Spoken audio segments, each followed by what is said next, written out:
श्रीमद् वाल्मीकि रामायण आदि काव्य। इस काव्य के पूर्व दुनिया में कोई काव्य नहीं था, प्रथम काव्य है। और इस काव्य की रचना करने वाले महर्षि वाल्मीकि आदि कवि हैं। व्यास आदि कविवर्ज बखानी, कागभूषण गरुण के ही की आरत श्री रामायण जी की। आदि कवि महर्षि वाल्मीकि, जिनके द्वारा ये ग्रंथ प्रकट हुआ। महर्षि वाल्मीकि भार्गव हैं, भृगु के कुल में इनका प्रादुर्भाव है। आज अनेक चर्चाएं होती हैं कि वाल्मीकि जी चोर थे, डाकू थे, ऐसे थे, वैसे थे।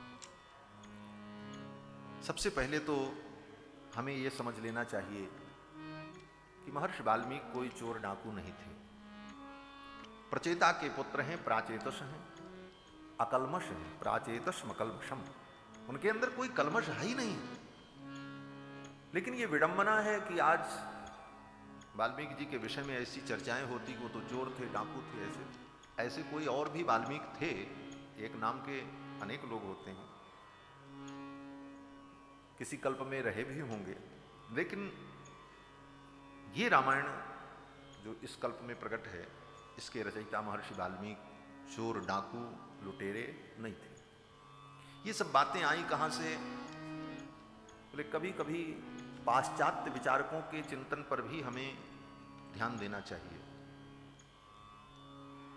जर्मन के विद्वानों ने, पाश्चात्य विद्वानों ने जब देखा कि भारतीय संस्कृति इतनी प्राचीन है और भारतीय सभ्यता इतनी प्राचीन है जिसके सामने हम बौने हैं, हमारी कोई औकात नहीं है, तो उन जर्मन के लोगों ने और उन विद्वानों ने ऐसी अनेक प्रकार की काल्पनिक बातें प्रचारित की जिसके द्वारा भारतीय जनमानस, हमारा हिंदू समाज अपने आदर्श महापुरुषों के प्रति जो आस्था रखता है, उनकी आस्था बिगड़ जाए।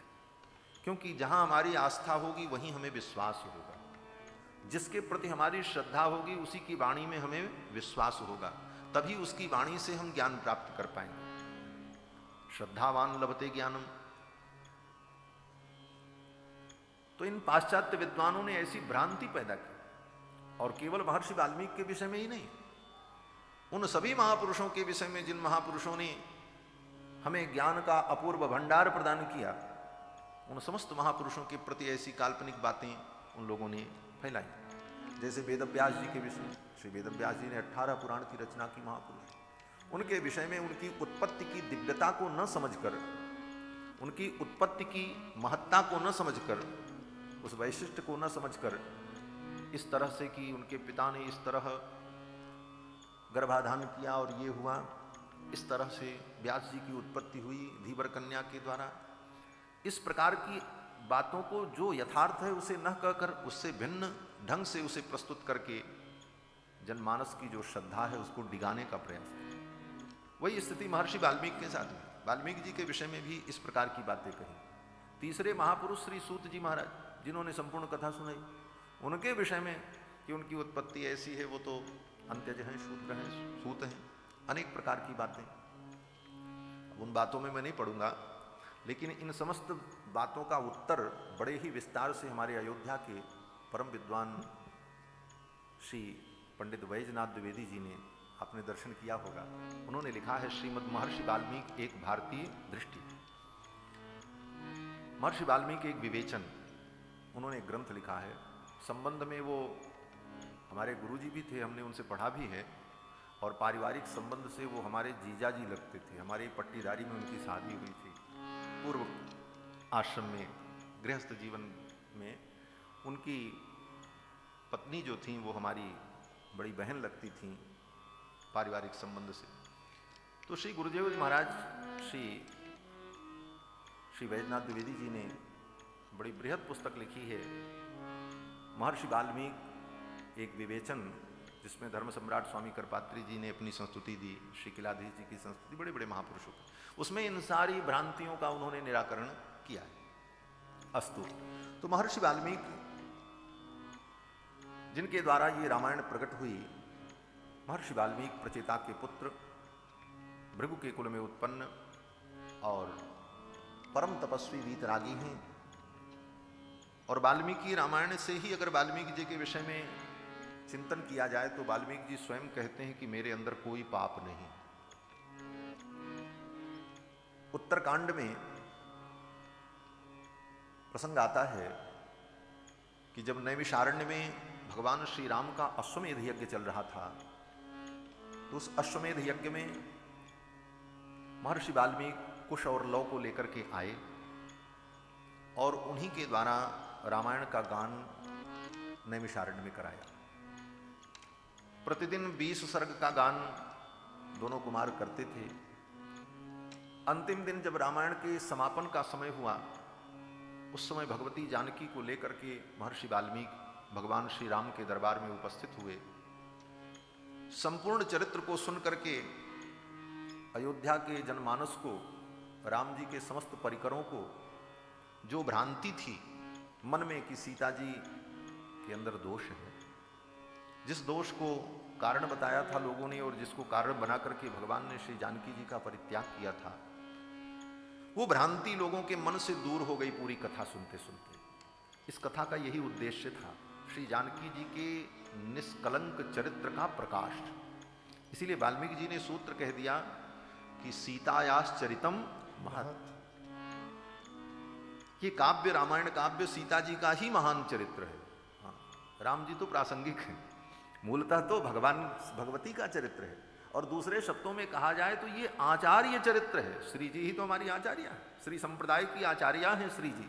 राघवत्वे भवत सीता रुक्मिणी कृष्ण जन्मनि अन्येष्वतारेषु विष्णुरेशान पायिनी देवत्वे देवदेहे यम मनुष्यत्वे च मानुषी।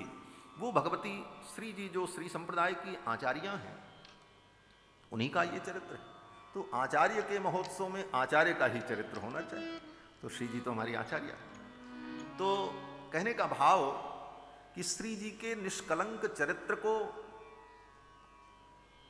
समाज के सम्मुख प्रस्तुत करने के लिए, लोगों की भ्रांति को दूर करने के लिए महर्षि वाल्मीकि ने ये रामायण काव्य प्रस्तुत किया। लवकुश ने जब सुनाया, तब महर्षि वाल्मीकि ने जानकी जी के विषय में प्रतिज्ञा की। भगवान श्री राम के दरबार में बड़े बड़े महर्षि लोग बैठे थे। महर्षि वाल्मीकि ने कहा, राजन, मैंने आज तक कभी असत्य भाषण नहीं किया। महर्षि वाल्मीकि कहते हैं, मैंने कभी कोई पाप किया ये मुझे स्मरण भी नहीं, और मैं प्रचेता का 10वां पुत्र हूं।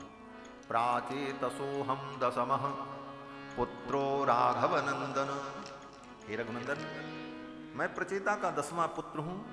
न स्मरामि अनृतम वाक्यम, मैं कभी झूठ नहीं बोलता, न कभी मैंने असत्य भाषण किया है। इमौ तु तव पुत्रकौ, ये दोनों पुत्र जो कुश और लौ हैं, जो आपकी गाथा गा रहे हैं, ये आपके पुत्र हैं। और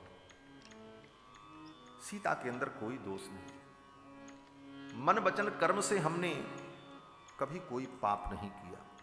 मनसा कर्मणा वाचा, मन वचन कर्म से मैंने कभी कोई असत कर्म नहीं किया। ये मैं प्रतिज्ञा करता हूं।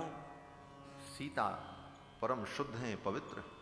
ये प्रतिज्ञा जब महर्षि वाल्मीकि ने की तो लोगों के मन में जो भ्रांतियां थीं, जो कुछ बची थी बातें, वो भी समाप्त। तो ऐसा साहस, ऐसी प्रतिज्ञा कोई साधारण व्यक्ति नहीं कर सकता।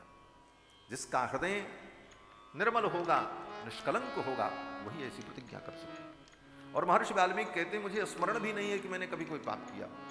अगर कोई चोर डाकू होता है, सुधर भी जाता है, तब भी उसको याद तो रहता है कि हमने कभी ऐसा किया था। लेकिन महर्षि वाल्मीकि कहते हैं, मुझे स्मरण भी नहीं कि मैंने कभी ऐसा कुछ किया। तो ऐसे महर्षि वाल्मीकि जो सर्वथा निर्दोष हैं, उनकी ये कृति, उनके द्वारा प्रकट ये रामायण।